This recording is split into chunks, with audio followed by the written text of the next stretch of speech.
What's going on, guys? Welcome back to the channel. I'm out here in the shop once again.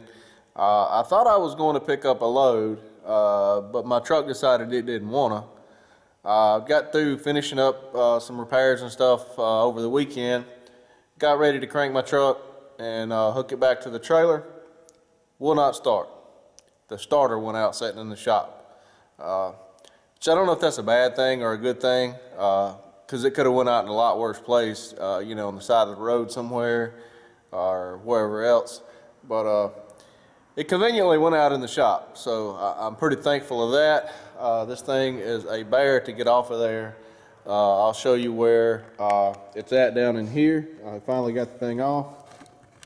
I don't know how well you can see, but it goes between the frame rail and the side of the block down in there. And zoom in. I don't know if you can pick it up. Yeah, you can see the hole down in there, the starter hole, right down in there where the wires is at. It's way down in there, and it won't come out between the frame rail or the leaf spring or whatever in the block down there. I had to slide the thing all the way from back up in there, all the way back past the front axle, all the way to the front up here, where I had enough clearance to get it out between the spring and the frame rail right there. So not a very fun job, and it's nice and oily and greasy under there.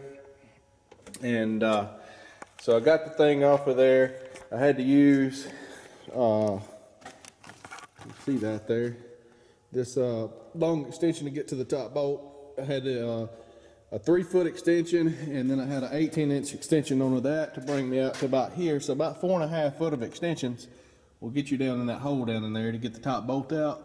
And the couple of bolts were missing, and I'll have to get the correct bolts. It is let's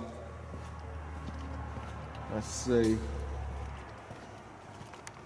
this is the correct bolt right here. It's a 12-point 5/8 bolt, and they didn't have any of these at the parts house.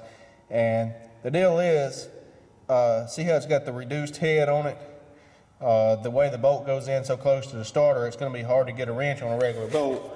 All they have was regular bolts, so that's what I got. Maybe I can at least get them in there, and then I'll get the correct bolts later. But anyway, I just got back from Napa overpaying for a rebuilt starter, but that's who had one, so that's what I had to do. This is it right here.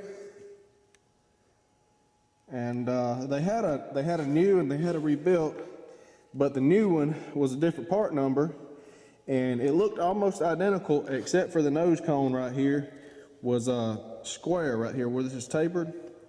And we found a guy that the guy at the parts house knew to call, that knew something about starters, and he said that there was a slight difference in the nose cone right here, was the difference in the two part numbers of the starter, and that if you put the other one on, that you would have issues with it engaging the flywheel, because I was going to buy the new starter instead of the remanufactured starter, because there wasn't that much difference in the price.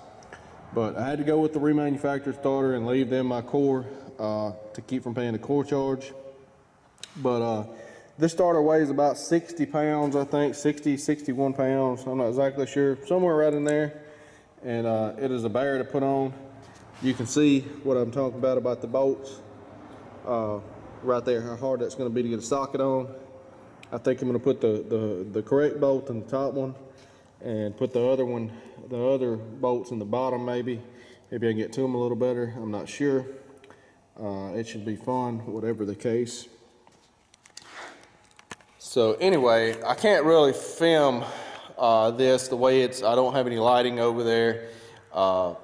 It's just not a good spot to be filming, but anyway, I'm gonna go ahead and stick this on there. I'll be right back with you guys. All right, guys, I got it back down in here. That sucker's fun to get down in there. You can't hardly get to anything. I don't know, I'll zoom you in there so you can see kind of where it's at. There's the wires going to it, and the bolts are way on down in there. You can't even get to them from the bottom side. I don't know who designed this mess, but they didn't design it to be worked on. Anyway, got it back on there. I got grease all over me, as you can tell. I tried to clean up a little bit, but it didn't do much good. It's all in my hair, all over everywhere. Everything on there is covered in grease and oil. That's just how it is. Anyway, I would go pick up a load now. It does start, but it's after 5 o'clock, so I guess we'll try again tomorrow. Anyway, thanks for watching, you guys. We'll see you next time.